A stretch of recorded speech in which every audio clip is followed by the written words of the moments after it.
Welcome back to a very special episode of Believe in Broncos on the Believe Network, sponsored by FanDuel Sportsbook, your home for everything sports betting. Patrick Chiotti joining you as always with my co-host Bri Maestras.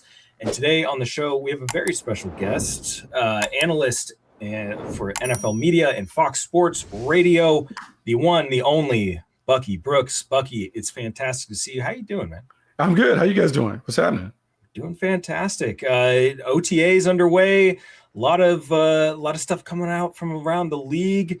It's an exciting time. We're finally at the end of the lull for the NFL season.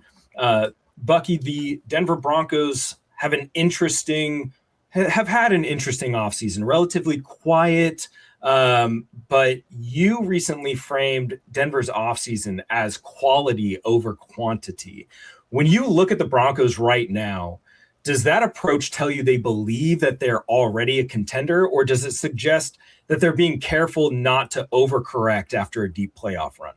Oh, no. I mean, I think they certainly believe in what they were able to accomplish. I think if you look at coming out of the situation where they were in salary cap hell following the Russell Wilson situation, they were able to exceed expectations for 2 years while kind of dealing with that. And to go to the AFC Championship game, unfortunately, they didn't have Bo Nix in that game. I think you feel pretty confident about the foundation. So to me, it's Sean Payton doubling down on the nucleus. They had a bunch of free agents that came available. They elected to resign their own free agents as opposed to chasing other guys. And then with the draft picks, without top picks, they were able to get some guys in key spots to kind of supplement the backup situation. So I certainly feel like they believe they're in a good spot to run it back with the team intact. Yeah, absolutely. And some of those players and some of those options that they decided to run back with included running back JK Dobbins. And I want to know, how much pressure does Denver's run game realistically take off of Bo Nix at this stage in his development? Do you believe it's the best environment for a young quarterback where he can really lean on the run game when things get difficult? Yeah, like obviously you want to have multiple options in the backfield. And so JK Dobbins won't be the workhorse. I think they drafted Jonah Coleman. They have other guys in the backfield, RJ Harvey in particularly, that they can split it. And if you go back and look at Sean Payton's history, that's how he operated best in New Orleans. He always had a three-headed monster that when they were at their best, that they leaned on. And so it wouldn't be necessarily one guy getting 1,000 yards, but it may be three guys combining for like 2,400 yards or guys getting 800 yards apiece. That's how he balances the load. But when it comes to taking the pressure off Bo Nix, yes, a solid running game is a quarterback's best friend. And for Bo Nix, the better the run game, the easier it will be for him in the passing game to throw it all over the yard. The trick will be, how can you build a running game that also allows them to play the style that appears to be best for Bo Nix, because he thrives when they go up tempo and they kind of open it up and allow him to do his thing in 2-minute situations. How can he put those two things together where they run the ball to control the game, but they still open it up to allow Bo Nix to play at his best? Yeah, former Broncos quarterback Ben DiNucci had some interesting things to say about the new offensive coordinator, Davis Webb, kind of talking about that up-tempo kind of feel, getting guys in and out of the huddle. And I like that for Bo Nix. I think that's a good way for him to operate. The more time that he has to dissect the defense, I think the better. But it also comes back to, them being that balanced offense. Bo Nix leading the league in passing attempts last year was not exactly favorable. So does Denver feel meaningfully closer to being a truly balanced offense now compared to a year ago? And in today's NFL, what actually defines offensive balance for you? I think balance from the Broncos' point of view will probably be anywhere from 55-45 to 60-40 pass run distribution. Sean Payton probably comes from the school where you throw early to get the lead, you run it late to salt the game away. And if that is the case, then they certainly have the ability to do it. What you want to do, and they have to be careful, because going up tempo is great to get the quarterback going, but it's not great if you're going 3 and out and you're putting the defense back on the field. It's finding that happy balance where you're not working against yourself by putting your defense in harm's way. Let's be honest, the best part of the Broncos has been their defense the last couple of years in terms of the way that they've been able to get after people. They sack and destroy people. They create chaos and turn the ball over. You don't want to compromise that. So Sean Payton has to tinker with the formula to figure out what is best for the entire team. Yes, I want to get the quarterback going, but I also want to win games. And the way we've been winning games because the defense has been so stellar. The defense has been extraordinarily stellar, and I know that you've mentioned them as championship caliber defenses, but on the other side, when you talk about balance and the additions, the Broncos didn't wait on a rookie that they could have drafted this year. They went and paid for Jaylen Waddle, and I think you call Jaylen Waddle the kind of player who could take Denver's offense to the next level. What specifically changes for Sean Payton's offense here when he finally has that type of speed and that element added to the roster? Well, you said it right there. Speed is everything. So the way you create big plays in the National Football League is either you throw it over the top of the defense or you have guys that can catch and run around the defense. Jaylen Waddle can do both. And when you look at the way the offense was constructed before, it was almost like a basketball team that had to play half-court basketball, meaning you couldn't push the ball, you couldn't fast break. Everything was scripted, and it's hard to win games consistently when everything has to come off a play call or off the script. You don't have the ability to have a playmaker that can take a 5-yard pass and take it the distance. And as much as we love Cortland Sutton and some of the other guys that were playing at Marvin Mims and others, they didn't have that explosive nature. And it changes the way the defenses also play against you, because if you're looking out there, you say, hey, we don't have to double team anybody. If we need to stop the run, we can put another defender in the box. Well, now it changes with Jaylen Waddle because you have to make a decision. If we are going to take away some of these other options on their offense, we're leaving ourselves exposed to one-on-one with Jaylen Waddle. How good do we feel about our guys' ability to match up with a guy who is a speed merchant who can create these explosive plays? It forces defensive coordinators to maybe approach the offense a little differently when they craft their game plans. Yeah, I mean, Troy Franklin is a guy that has been trying to develop that part of his game. I mean, he's got the speed down. There's no doubt in my mind. But it just the deep drops and just not being a reliable target, I think that definitely played a big part in them going after a guy like Jaylen Waddle, which I love. That's an aggressive move. I think that's the type of aggressive move that we've been wanting to see from Sean Payton and company for his entire tenure with the Denver Broncos. But speaking of some other guys, Waddle's probably going to be a guy that everybody has eyes on. JK Dobbins is going to be a guy that everyone has eyes on coming back from the injury. Bo Nix is going to be a guy that is going to get a lot of national attention now.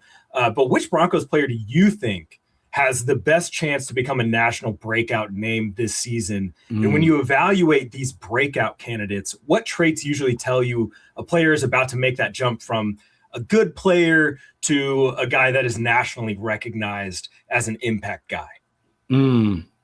That's really tough when it comes to trying to identify a breakout guy. Obviously, they won the first-round pick from last year to step up and make plays. And we think about like their defense and being able to kind of put different things into the mix where you can not rely solely on Pat Surtain and Riley Moss to kind of do the things on the outside. You want to make sure that you get that going. I think the position to watch, not necessarily for breakout, but one of the more important positions is what do they do at tight end? They drafted 2 tight ends late in the draft, Justin Jolie and Dallin Bentley from Utah, 5th and 7th round, respectively. They have Evan Ingram, who's in the second year of a 2-year deal. They were counting on him to add something. And I know this, having watched him really flourish at Jacksonville, he didn't necessarily give them what they want. When you look at the numbers, 3 touchdowns combined for all the tight ends. They were 26th in yards from the tight ends. As the league is trending to more 12 and 13 personnel with 2 and 3 tight ends on the field, they need those guys to get on the field and find a way to do it. So I think, if anything, it's not necessarily a breakout candidate. It's more so stylistically, can the Broncos show more than just the spread and shred system that they showed last year? Can they get into some different sets to create not only a little more balance in the run game, but maybe even a different way of creating big play opportunities in the passing game by putting heavy guys on the field, heavy personnel, but taking vertical shots?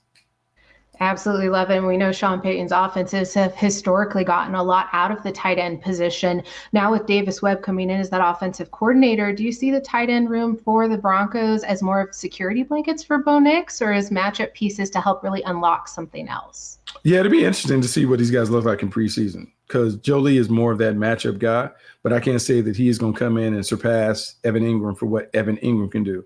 Evan Ingram is really a jumbo slot receiver. He is more receiver than tight end. So you probably want to feature him in that role while you're waiting for some of these young guys to develop. I do believe that with Davis Webb kind of beginning to get put his stamp on the offense. Now, the trick will be, it's one thing to be named the offensive coordinator. It's another thing to be the play designer and play caller. How much of those responsibilities will Sean Payton give up? Because I would say calling plays is his superpower. And you normally don't want to mess with that. So we'll see how they work that out. But I do expect them to be multiple in their approach. I will expect them to be a little more dynamic in terms of the tempo and utilizing some of those things.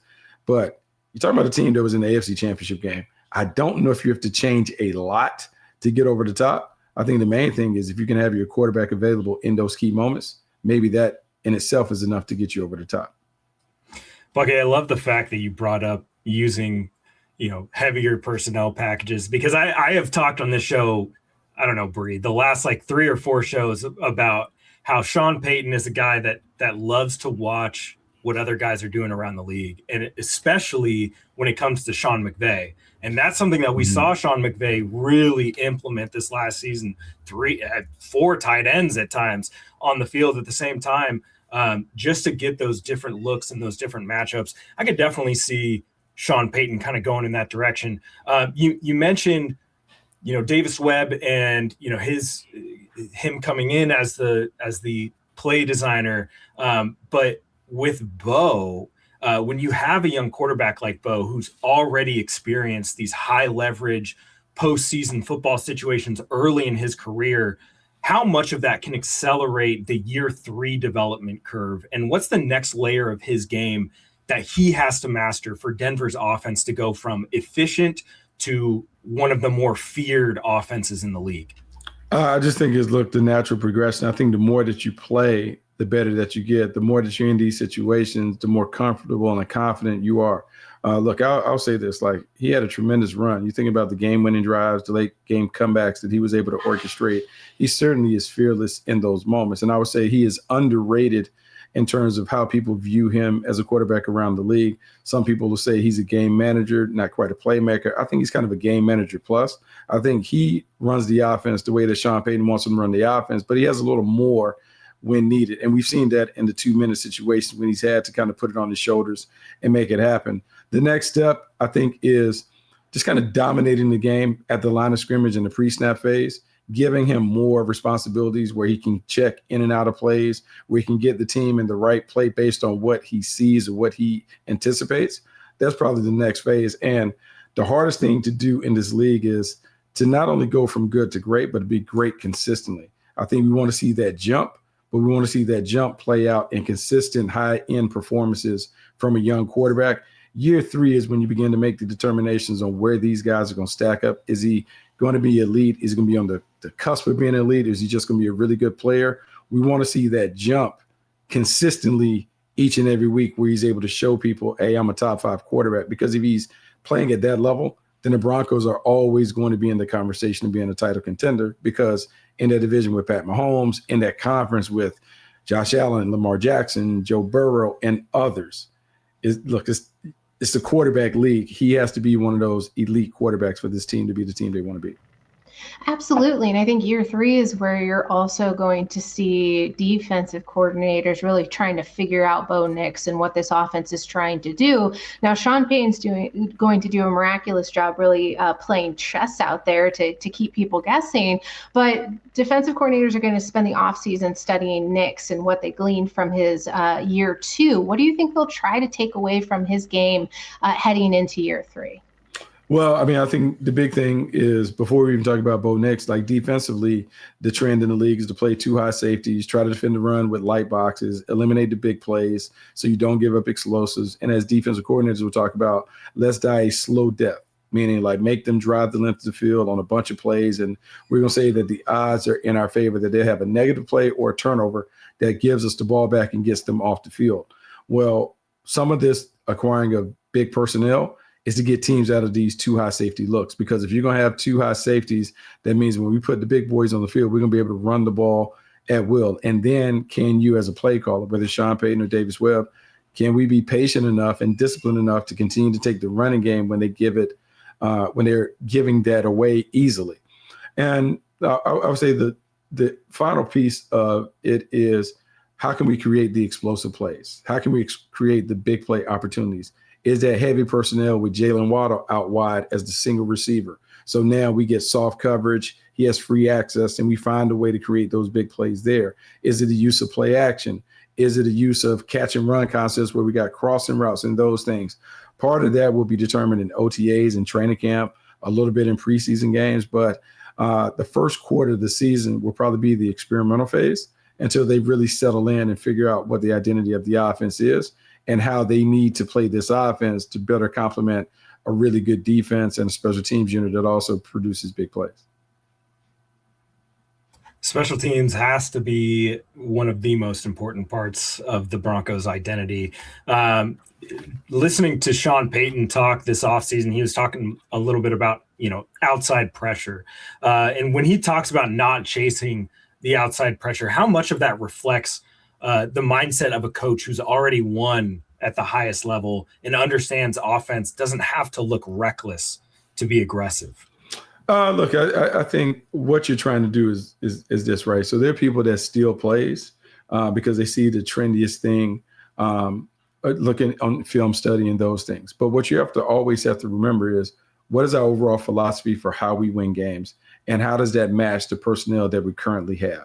What tweaks do we need to make to put our team in the best position to succeed? And we can have great ideas in the offseason, training camp, mini camp, all those things. But until we start playing it out, we really don't know how we have to play the game to do it. But what you would like to have are enough depth, enough pieces on the roster that allows you to be versatile, to be able to shift styles if needed.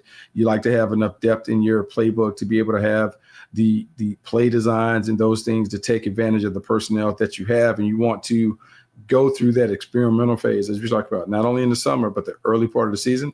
Then you want to hone in on it. I think what Sean Payton is alluding to when he talks about the outside noise, the outside pressure, you can't allow expectations to rush the process, meaning you can't worry about winning the Super Bowl today when you got to get better to put yourself in a position. So the Denver Broncos very well could be a better team with a worse record next season because of the schedule they play. So they can't be distracted by the football world says that you should win 15 games this year because that's the next step, when the next step really is let's get into the tournament and see if we can continue to advance. So just trying to keep the main thing, and not being distracted by the results early, but being focused on being the best team that you can be December, January. Yeah, absolutely. And that's where I think if you flip to the other side of the ball on the defense, your expectations are that they're going to continuously perform at this championship caliber. But they did lose a veteran stalwart in Jonathan Franklin Myers. And so with the defense already really operating at this high level, what do you think is actually harder? Is it maintaining the standard or the expectation year over year? Or is it finding the additional layer up elsewhere? You mentioned depth that really pushes really good defenses to truly elite. How difficult is it to sustain that, specifically the dominance there when offenses continuously evolve? Yeah, I think it's really, really tough to maintain the high level of performance that they've shown. Like Nick Benito and others have been able to really get after the quarterback. Vance Joseph has done a great job of using blitzes and simulated pressures to throw offensive coordinators into a tizzy. They just can't figure out where they're coming from and how they're going about it.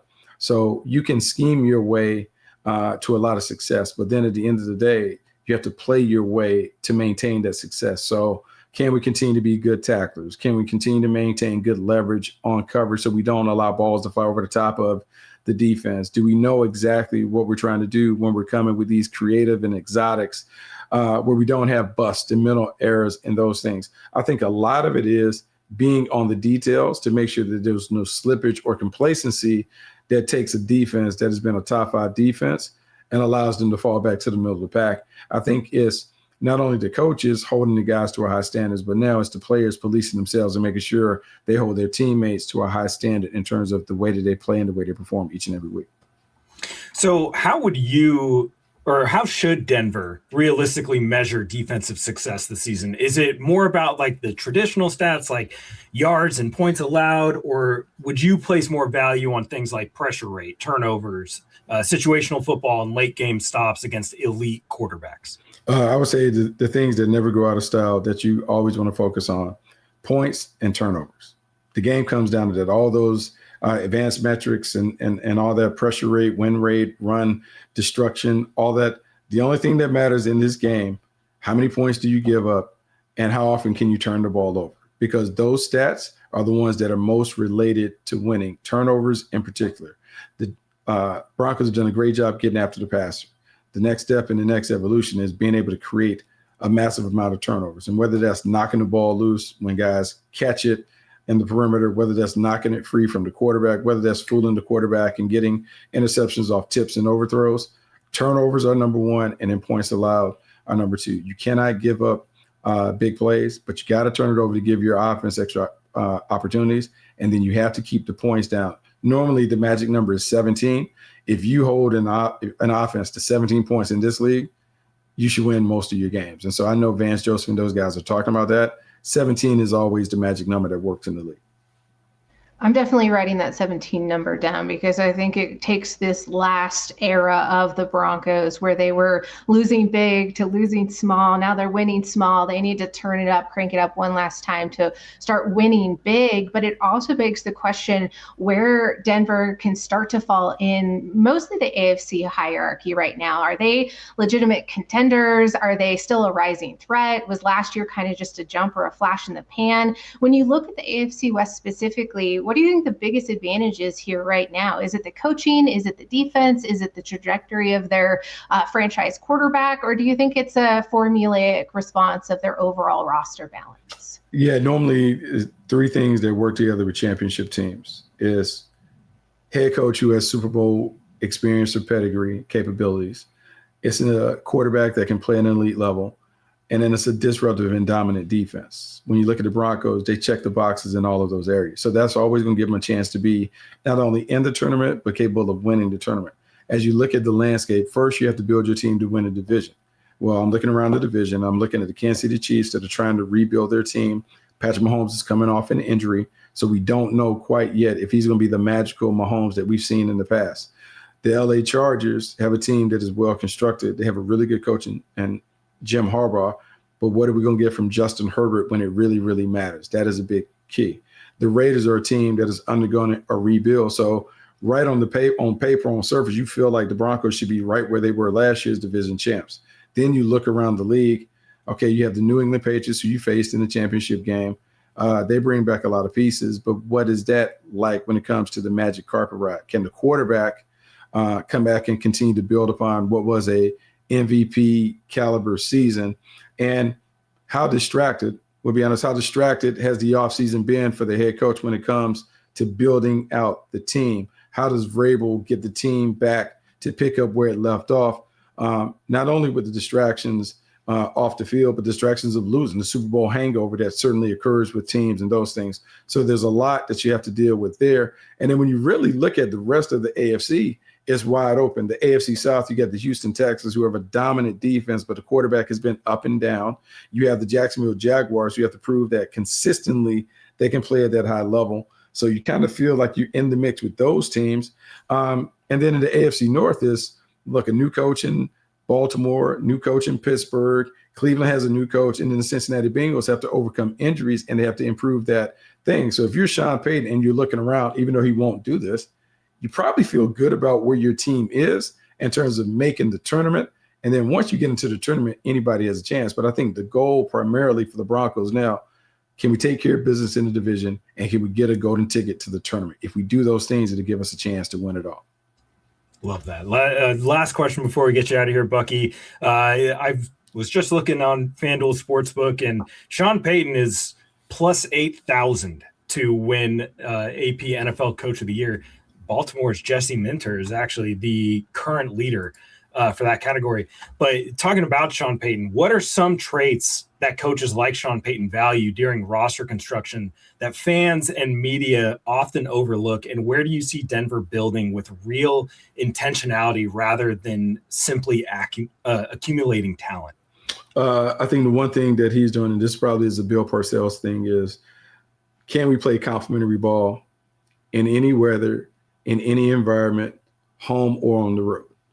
I think that's the thing that you're looking for. So do I have enough pieces of the puzzle where if we have to play a cold weather game, we can line it up with the big boys and run the football if we need to. If we're playing a hot weather game down in Miami, we need to be able to figure out how to score 35 plus points. Do we have the capability of doing that? Do we have enough wide receivers? Is quarterback good enough for us to get that? If we have to play a slow down game where the offense is struggling defensively, can we shut them out? I think what you're trying to do is people think about just acquiring talent. It's not that. It's do we have the complementary pieces to win? And he says this, and I know he says it on occasion about playing complementary ball. Offense, defense, special teams working together to win whatever game that is. To do that, you have to make sure that you have the roster that features enough of the components to allow you to shift the way that you play based on what you have to do on that game. I think that's the next step for Sean Payton, is to make sure that he has all those things because, look, he's a maestro. He knows how to kind of manipulate the game and do those things. He's been around it enough that where he has the expertise to win games a variety of ways. But to do that, you have to have the personnel. I think he wants to make sure he has the personnel to play complementary ball. Absolutely. He is Bucky Brooks. You can find him on Fox Sports Radio and anywhere we're talking about football. I feel like I see you everywhere, man. Thank you so much for taking the time out of your day to join us. We really appreciate it. Love to have you back on the show at some point as we get closer to training camp and the preseason. Thank you again, Bucky. Make sure you go follow Bucky on social media at Bucky Brooks. You can follow me and Bri as well at Bri Maestras 303 at Patrick Chiotti, and follow at Believe Network as well. Make sure that you head over to FanDuel Sportsbook, put some money on Sean Payton as Coach of the Year. Maybe Bucky will. Who knows? We will see you guys next time. Thank you so much, and go Broncos.